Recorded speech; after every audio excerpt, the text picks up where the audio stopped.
All right, good morning, you guys. Happy Monday! You're here, you're alive. It's the 4th of July, and you're back. I know Mondays can be rough, but I always feel like Mondays after a holiday weekend can be especially daunting. Although I am all about it today because I had the hottest, sweatiest weekend ever. I have never experienced Wisconsin to be this hot and humid as it was this weekend. So I finally washed my hair today and I'm feeling like I can handle it. I can handle a Monday because I finally got to shower. I don't know if you guys were outside this weekend. It was blazing hot wherever you are, but I hope you guys had a really, really good holiday weekend and you are ready to smash it this first week in July. So I wanted to come live this morning because a couple things, really. First of all, last week was incredibly exciting inside of the Boutique Hub because I got to hear from so many of you guys who were crushing all of your last minute June end of month goals. And I mean, tell me what you think in the comments, but I feel like when all of the pandemic started, it could have been so easy to just like crumble and run the other way because we were all so fearful. And I think there still is a lot of that fear in business. Lucky for you, as a retailer, as a boutique owner, you had the opportunity to pivot really quickly and to start to shift online or live selling or try-on sessions or using more video. I think it forced so many people to get out of their comfort zone and to try new things, which has resulted in some epic numbers for a lot of business owners. Now, if that's not you, I would love to hear like number one, yes, that's me, and I'm ready for July. I'm gonna crush it in July. If that's not you, however, I feel like there are some real lessons to be learned and some real actionable takeaways to have right now going forward into July. So if you haven't had that epic moment yet, it's still possible for you. And so right now, my heart is just really in the space of like, how do we pour into every single business in one of these two places that really needs it? Because this is the time for independent retailers to soar. And I just want us to be like the catalyst that gets you guys the information as fast as possible. So we are fresh off of Virtual Summit and it was amazing. It went better than we could have planned. So thank you to you guys who attended Virtual Summit. I hope you loved it. Gosh, we had over 30 speakers there sharing different ideas and tips and takeaways. Some really, really good new fresh ideas were shared there. So I just wanted to keep the momentum going and keep bringing new life and new ideas. So today I specifically want to talk about something that you may be dealing with as you come back from a holiday weekend. And that's 5 mindset shifts to really help you move from entrepreneur to CEO. Because like I said, I know what it's like to come back from a holiday weekend and you're just like, like what now? Where do I go? Especially in July. Now, we always talk about the theory of the J months. And a lot of you crushed June, so it blew the J month theory out of the water. But July can be hard because a lot of people are out at the lake or at the beach or doing things. I mean, the pandemic kind of changes that, so I think people are a little bit more captive than they normally are. But regardless, I want this month to be strong for you. And even if this isn't your best month ever, which July typically isn't, this is the best month of the year, July and January, to make system changes in your business that are going to benefit you to the long run. Because what happens after July is we hit August, September, and then we're into the fourth quarter and things go like this. And hopefully your sales go up, but your time gets extremely limited. So mentally, what do you need to do right now to shift into the place where you're ready for that? And really, I did this whole session at Virtual Summit. You'll have to drop me like a thumbs up if you were there and you saw this keynote at Virtual Summit that I did, all about scaling from a $100,000 company to a $1 million brand. Like, what does that actually look like?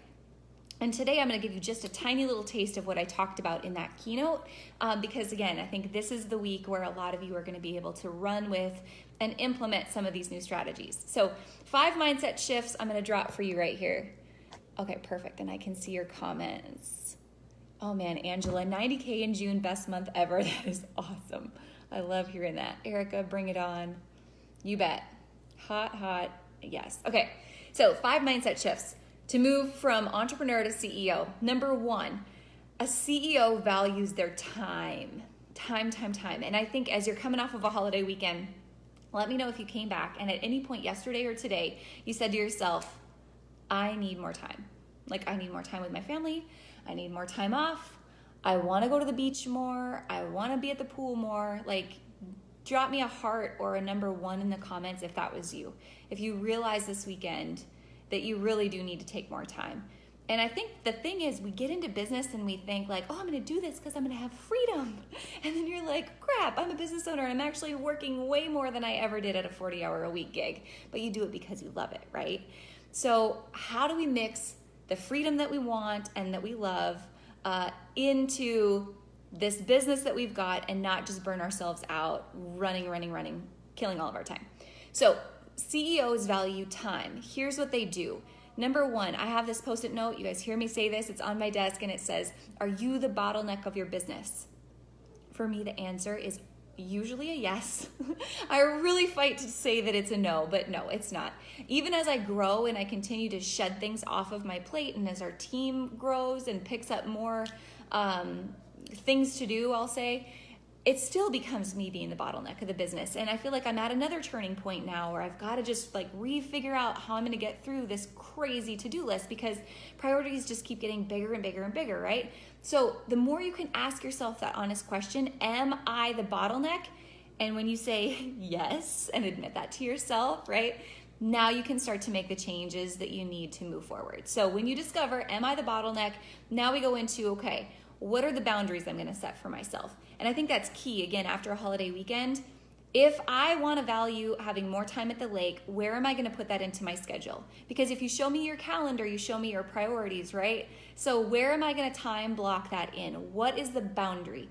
For me, working after 5:30 is a super hard boundary. I will not do it because my kids and husband, like, they sacrifice enough, right? When I travel a lot and that kind of thing. So like that is their time, and I'm really hard on that boundary.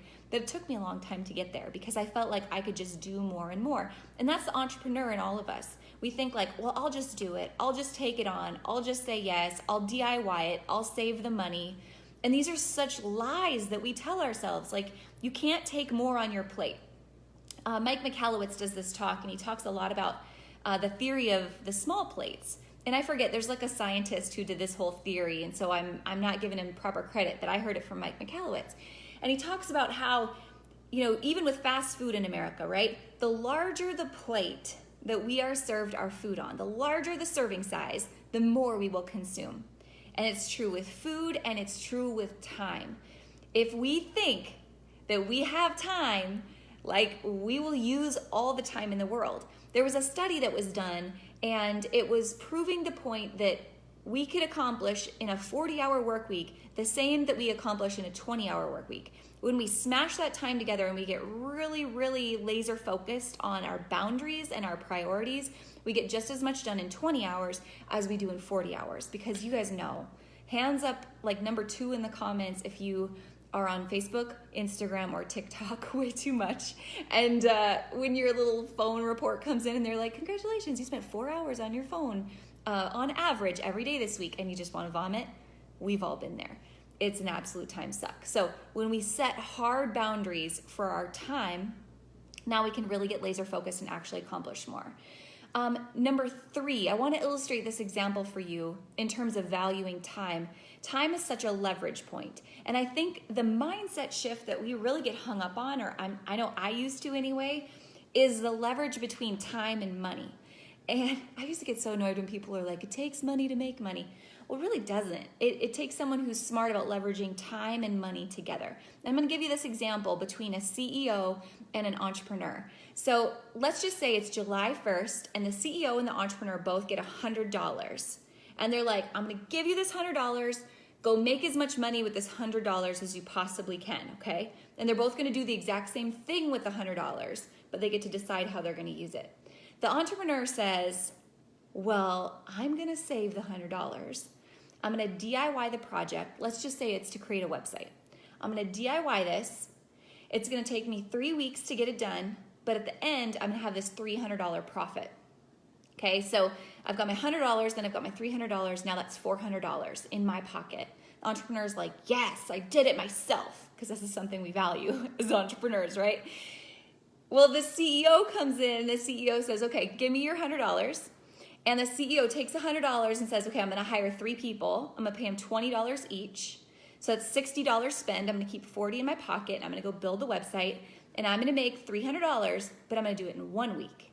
Okay. So the difference now, when we add that math up, the entrepreneur has $400 net profit. The CEO spends $180 because they're paying $60 a week. They're keeping the initial $40, but because they made $300 a week, now they've sold $900. So their net profit at the end of the day becomes $760 versus the entrepreneur's $400. So almost double, because they leverage time and money. I know that sounds really simple and you're like, duh, I know that already. But really, as an entrepreneur, like, this is the struggle. When we are looking at our cash flow and we're like, I can't spend money to have someone do a website for me, or that's too expensive. Like these lies that we tell ourselves, we're like, no, if we would leverage that money to save more time, we could get to the profit faster. And we could often get a greater profit because someone who is an expert in their field is going to do a better job at that than we are anyway. So give me an amen in the comments if you're like, I need to do this. I really need to do this. Even at the boutique hub, like, we have to do that. There's a lot of things that we still DIY, and we just really have to leverage what we've got. Sarah Burks always says, do what you do best and hire the rest. And she couldn't be more right. But we get stuck in this, I don't want to hire anyone. I don't want to lose the money out of my pocket. It's like the fixed mindset, right? Fixed mindset versus growth mindset is like sand. And if we were trying to pick sand up in our hands, and we do, like, we scoop it up like this, growth mindset says, oh, it's abundant, right? I can carry more sand when it's in my open hand like this, and I can share it with other people. Fixed mindset says, I don't want to lose the sand. So then we start to clench it. What happens when we clench sand? The sand all runs through our fingers and it's gone.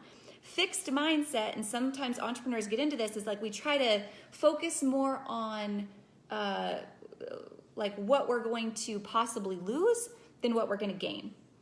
And I'm going to talk more about that in just a little bit. So values time, that was tip number 1. If you want a book to read on this, Rich Dad, Poor Dad is absolutely life-changing. Robert Kiyosaki, it's an older book, but I think that Rich Dad, Poor Dad should absolutely be a required read for school kids. Like, when you get into high school, you should have to read Rich Dad, Poor Dad, although I don't think our education system would ever allow that.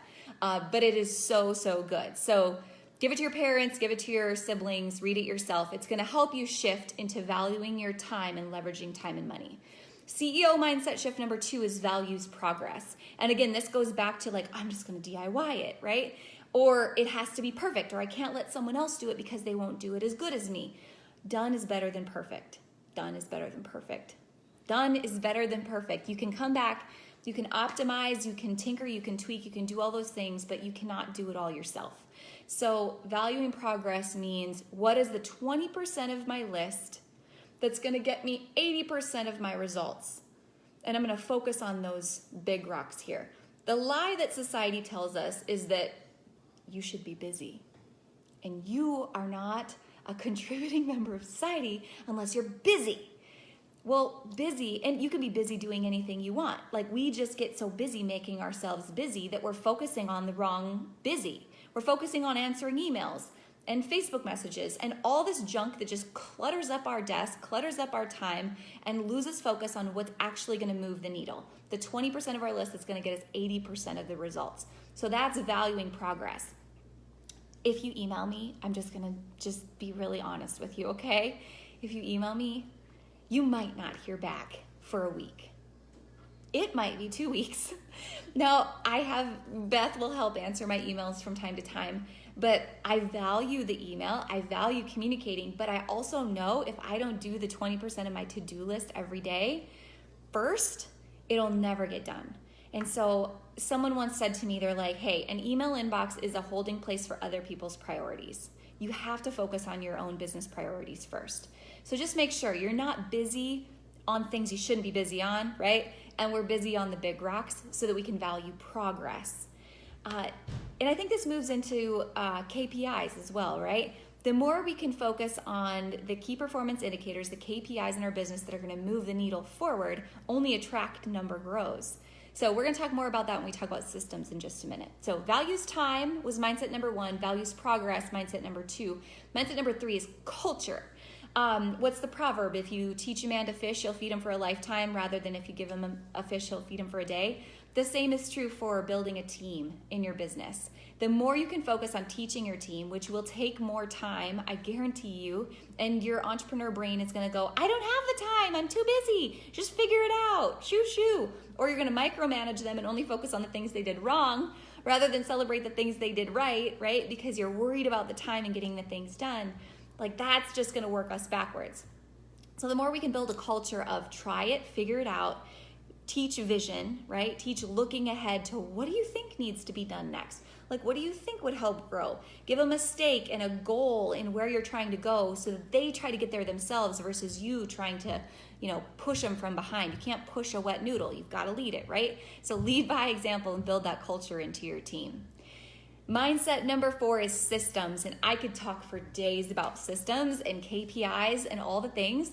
SOPs, if you don't have SOPs in your business, this is the biggest leverage point when it comes to hiring a team and teaching them to have vision. Because if you can say, okay, I'm hiring my first team member, I'm going to document this every step of the way so that when I come back, I have a plan the next time I need to do it.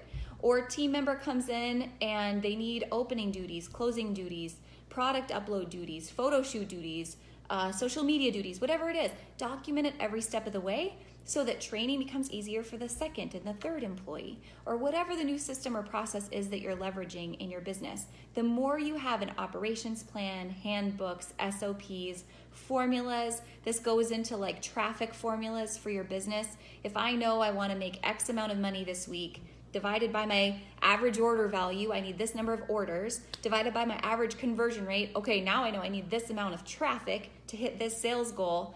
Now I can work a plan for my marketing that hits all these numbers, right? That's a system. And the more we can systematize our business, the faster it's going to grow. I have 10% battery left. Perhaps I should have charged my phone before I did this. So systems, and then test theories on those systems. That's a mindset shift. It's not just done and forget about it, but it's done and come back and see what the result was, and then iterate, right? Test and retest and try something new on that system. So time, progress, culture, systems. The last is simple growth mindset. I don't know about you guys. I think we all came from different backgrounds and probably different mindset shifts. But I think this goes back to, like I was talking about, the grains of sand. So CEOs seek to gain, this is a growth mindset, seek to gain versus seeking not to lose. Do you guys know people like that in your life? You probably know people that are willing to take risks because they're seeking to gain versus, people that hold on to the sand like this and they're seeking not to lose.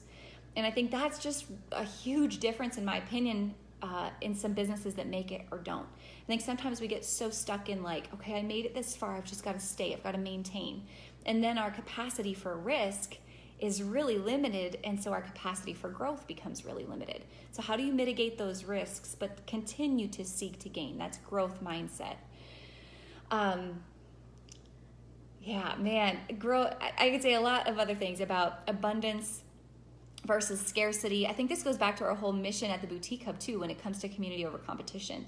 The more you see the world as an abundant place where anything is possible, the more opportunity you're going to see in your own life versus feeling like it's fixed, it's scarce, I have to compete with someone to get it. That's the fixed mindset and holding onto the sand and seeking not to lose something. Abundance is knowing anything's possible and going for it. And the more you help other people up, the more they will help you up as well.